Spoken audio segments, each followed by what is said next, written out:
राम राम आप सभी को। स्वागत है आपका मेरे चैनल वीएम मिस्टीरियस पे। मैं आपका अपना दोस्त विशाल। मेरी वीडियोस पे इतना प्यार देने के लिए आप लोगों का बहुत बहुत शुक्रिया। ऐसे ही आप लोग मुझे प्यार देते रहिए और ऐसे ही मैं आप लोगों के लिए नए नए किस्से लाता रहूँगा। आज की वीडियो बहुत ज़्यादा इंटरेस्टिंग होने वाली है, तो आप लोगों से रिक्वेस्ट है कि प्लीज़ वीडियो को पूरा देखें, क्योंकि मैंने इस वीडियो में कोशिश करी है कि मैं आप लोगों को कुछ देर के लिए आपके पास में वापस ले चलूँ। टाइम को और ज़्यादा वेस्ट ना करते हुए वीडियो को स्टार्ट करते हैं। बात है आज से 18 साल पुरानी, ईयर 2005। हमारे दिल्ली शहर की एक न्यूज़ रातों रात ग्लोबली वायरल जाने लगी। बताया जा रहा था कि हमारे दिल्ली शहर में अनसर्टेन डेथ का जो रेशो है वो एकदम बहुत ज़्यादा बढ़ चुका है, और इसी के साथ साथ मेंटली अनस्टेबल लोगों का जो रेशो है वो भी बढ़ता जा रहा है। और इसके पीछे का रीज़न बताया गया। हमारे घर देर रात एक बूढ़ी औरत आती है जो कि हमसे रोटी प्याज मांगती है। अगर आपने उसको रोटी प्याज दे दी तो नेक्स्ट 3 दिन के अंदर आपके घर में किसी मेंबर की डेथ हो जाएगी, और अगर आपने उसको रोटी प्याज नहीं दी तो वो बूढ़ी औरत आपके पीछे पड़ जाएगी, आपको परेशान करेगी। इसके चलते या तो आप खुद सुसाइड कर लेंगे या फिर आप मेंटली अनस्टेबल हो जाएंगे। और वो बूढ़ी औरत कोई इंसान नहीं, वो एक विच थी, यानी चुड़ैल थी। और बताया गया कि अगर आप चाहते हैं कि वो बूढ़ी औरत आपके घर पे आके रोटी प्याज ना मांगे तो आपको एक रिचुअल करना होगा। आपको अपने घर के बाहर मेन गेट पे हल्दी के हाथ छापने होंगे, जिससे कि वो बूढ़ी औरत यानी चुड़ैल आपके घर पे आके रोटी प्याज नहीं मांगेगी। मेजॉरिटी में लोगों ने अपने घर के बाहर हल्दी के हाथ छापे, कुछ लोगों ने खौफ में छापे और कुछ लोगों ने लोगों को देखा देखी छाप दिए। इंटरनेट पे मौजूद इन्फॉर्मेशन के हिसाब से इस चुड़ैल का ओरिजिन आज से 250 साल पहले यूपी के एक छोटे से गांव में हुआ। बताया जाता है उस गांव में एक बूढ़ी औरत 2 बच्चों के साथ रहा करती थी। उनकी आर्थिक स्थिति बहुत ज़्यादा खराब थी, भीख मांग के उनका गुजारा हुआ करता था। अगर आज उन्होंने खाना खा लिया तो कितने दिनों बाद उनको खाना मिलेगा ये भी उन्हें पता नहीं होता था। वो जो बूढ़ी औरत थी वो मेंटली अनस्टेबल थी। उसकी हरकतों की वजह से गांव के लोग उसके पास आने से भी डरते थे। अब एक दिन गांव के लोगों ने बात करना शुरू किया कि रात को उनके घर से अपने आप रोटी प्याज गायब हो जाती है। लेकिन ये बहुत ही कम लोगों के साथ हुआ था, तो लोगों ने इस चीज़ के ऊपर ज़्यादा ध्यान नहीं दिया। लेकिन कुछ दिनों में पूरे गांव में ये चीज़ फैल गई, हर घर से रोटी प्याज गायब होनी शुरू हो गई। और ये बात फिर पंचायत में पहुंची और सरपंच जी ने आदेश दिया कि गांव के हर घर को चेक किया जाएगा और जो भी चोर निकलेगा उसको कड़ी से कड़ी सजा दी जाएगी। लोग जब उस बूढ़ी औरत के घर के बाहर पहुंचे, उन्हें बहुत ज़्यादा गंदी बदबू आ रही थी, और जब वो घर में एंटर हुए तो उन्होंने देखा कि वहाँ पे रोटी प्याज सड़ रही है और वहीं पे ही उसके दोनों बच्चों की डेड बॉडी पड़ी हुई है, और बूढ़ी औरत वहीं पे बैठ के रोटी प्याज खा रही है। लोगों को इतना ज़्यादा गुस्सा आया, लोगों ने उस बूढ़ी औरत को एक पेड़ से बांध दिया और पूछा कि तूने अपने बच्चों को क्यों मार दिया। तो उस बूढ़ी औरत ने बताया कि नहीं, मैंने अपने बच्चों को नहीं मारा, ये तो भूखे थे और सो गए, तभी मैं सबके घर से रोटी प्याज उठा के ले जाती थी ताकि मैं उनको खिला सकूं और वो वापस उठ जाए। लेकिन वो रोटी प्याज खाते ही नहीं है, वो उठते ही नहीं है। और ये सुन के गाँव वालों को बहुत ज़्यादा गुस्सा आया। गाँव वालों ने उसको पेट से बंधा ही जला दिया, और जलते जलते उस बूढ़ी औरत ने श्राप दिया कि मैं वापस आऊँगी और तुम सबको मार दूँगी। और ऐसा ही हुआ। कुछ दिनों बाद गांव में अनसर्टेन डेथ्स होनी शुरू हो गई, लोग मेंटली अनस्टेबल होने शुरू हो गए। और बताया गया कि एक बूढ़ी औरत देर रात घर के बाहर आती है, रोटी प्याज मांगती है। अगर उसको हम रोटी प्याज दे देते हैं तो हमारे घर में किसी मेंबर की डेथ हो जाती है, और नहीं देते तो घर के लोग अजीब हरकतें करना शुरू कर देते हैं। इस चीज़ को देखते हुए गांव में एक साधु को बुलाया गया। उन्होंने उस गांव को उस चुड़ैल से मुक्त किया।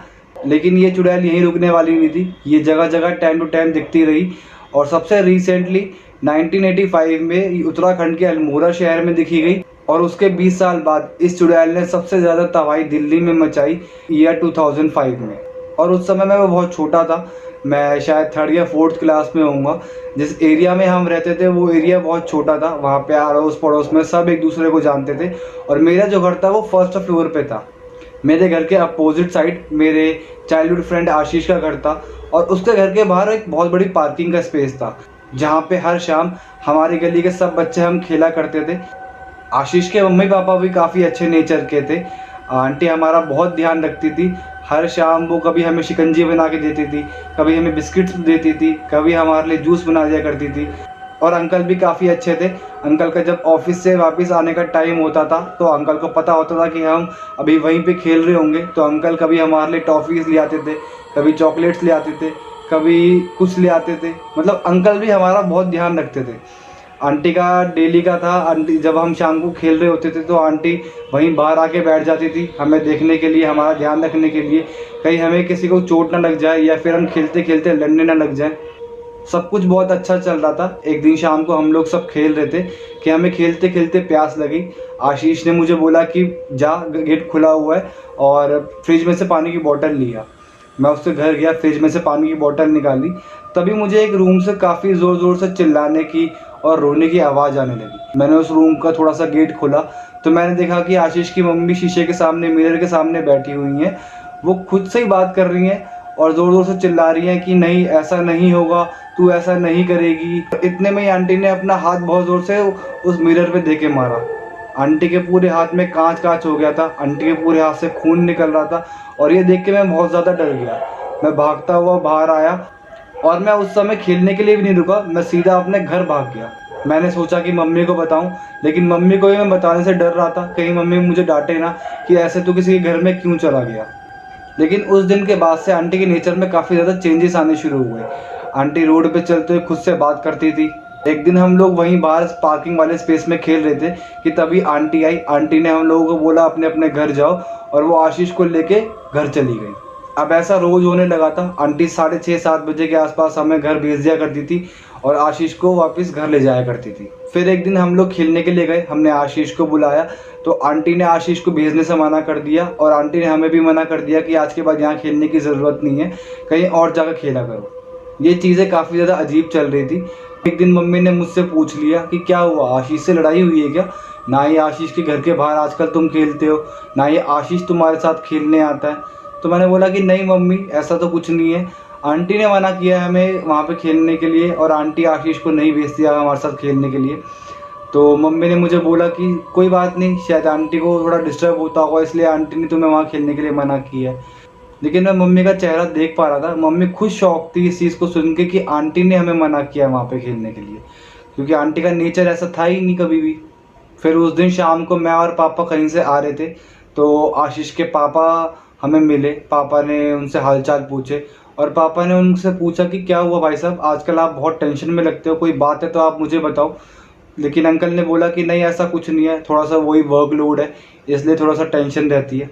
तो पापा ने बोला कोई बात नहीं। फिर पापा ने अंकल को बोला कि काफ़ी दिन हो गए हम लोगों को बैठे हुए, इस शनिवार को आप घर आओ, शाम को छत पे बैठते हैं, आराम से थोड़ा चिल करते हैं।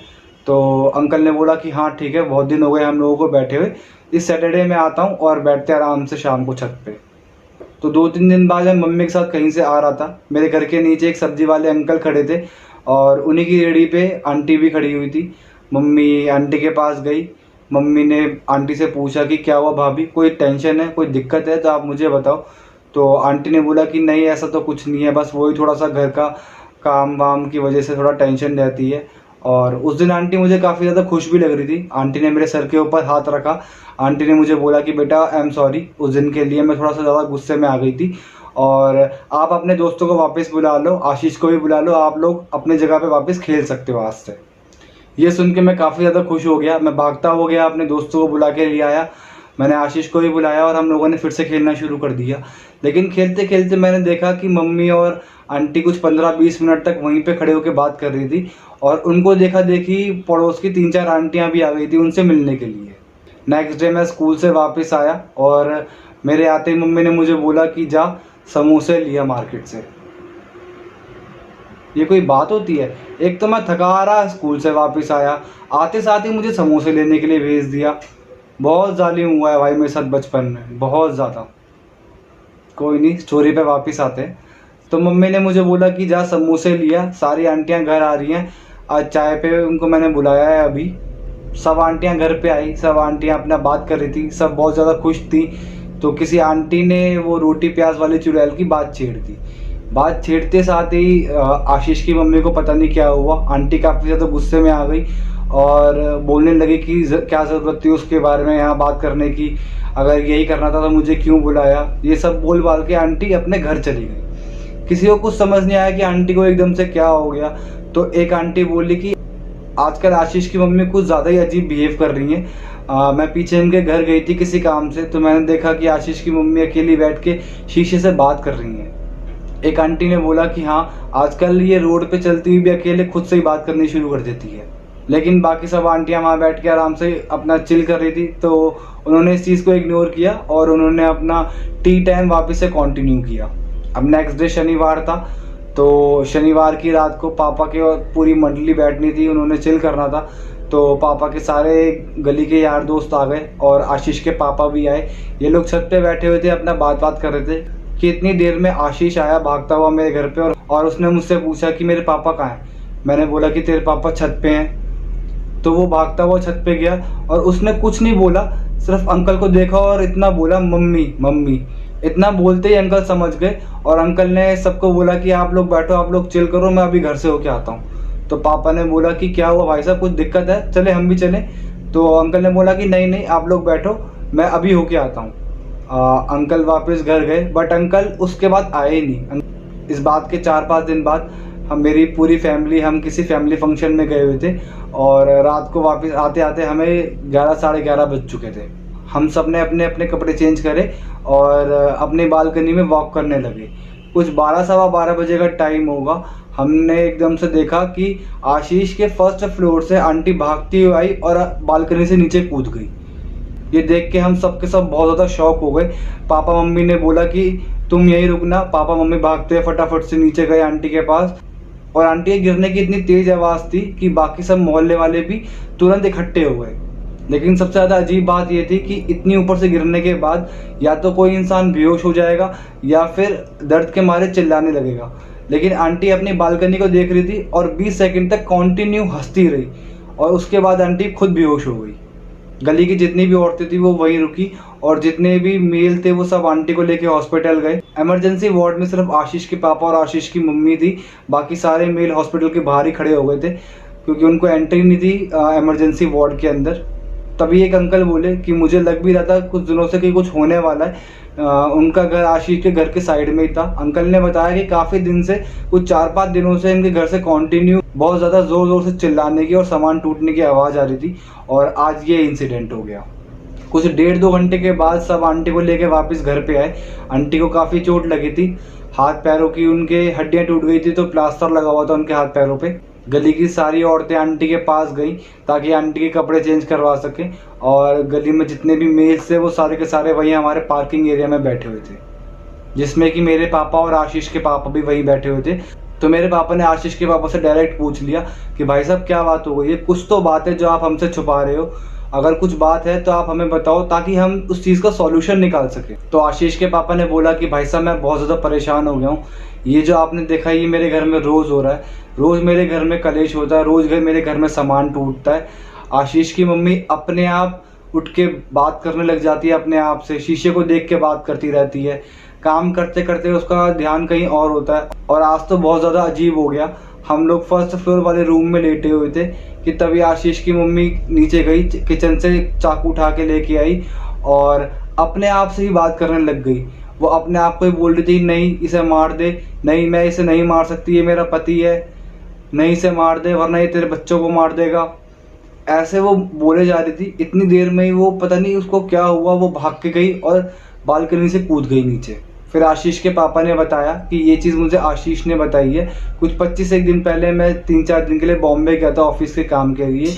देर रात हमारे घर पे एक औरत आई थी जिसने हमसे रोटी प्याज मांगी थी, लेकिन उस समय ना तो रोटी थी और प्याज भी ख़त्म हो चुकी थी।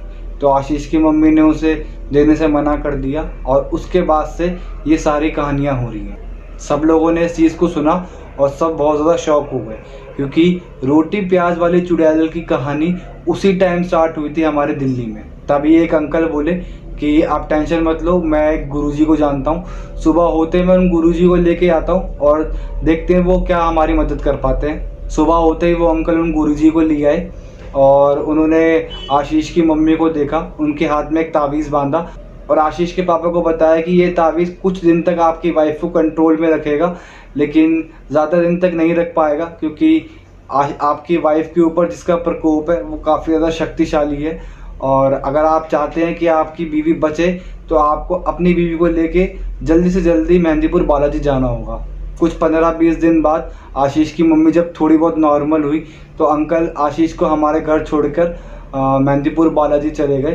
उनके जाने के 3-4 दिन बाद वो वापस आए और उन्होंने आके बताया कि आपको कुछ 1-1.5 महीने तक आशीष को अपने पास ही रखना होगा, क्योंकि इसकी मम्मी का मेहंदीपुर बालाजी इलाज चलेगा, जो कि पंडित जी ने बोल दिया है मुझे कि आपको अपनी वाइफ को यहाँ पे कुछ 1-1.5 महीने के लिए छोड़ना पड़ेगा। तो पापा मम्मी ने बोला आप टेंशन मत लो, आशीष हमारे बच्चे जैसा ही है, हम पूरा ध्यान रखेंगे आशीष का, आप जाइए और हमारी भाभी को पूरा एकदम परफेक्ट करके वापस लेके आइए। कुछ 1.5 महीने के बाद अंकल आंटी वापस आए। अब आंटी एकदम नॉर्मल हो चुकी थी और पापा ने उनसे पूछा कि क्या दिक्कत क्या आ गई थी। तो अंकल ने बताया कि ये तो मुझे पंडित जी ने नहीं बताया कि क्या था और क्या नहीं था, लेकिन हाँ उन्होंने मुझे एक हिंट दी थी कि जो भी दिल्ली में हो रहा है उसी से रिलेटेड आशीष की मम्मी के साथ कुछ ना कुछ हुआ है। अब आंटी काफ़ी ज़्यादा ठीक हो चुकी थी, आंटी की जो चोटें लगी थी वो भी काफ़ी जल्दी से भरने लगी और कुछ टाइम बाद आशीष की फैमिली अब्रॉड शिफ्ट हो गई और हमने भी उसके बाद वो एरिया छोड़ दिया। तो आज की वीडियो में बस इतना ही, मिलते हैं नेक्स्ट वीडियो में। अगर आपके पास भी कोई हॉरर किस्सा है तो प्लीज़ यहाँ पे मेरे इंस्टाग्राम का हैंडल आ रहा होगा, आप मुझे यहाँ पे शेयर कर सकते हैं अपना किस्सा, ताकि मैं आपका किस्सा मेरे व्यूअर्स को फीचर कर सकूं। तब तक के लिए जय हिंद, जय श्री राम।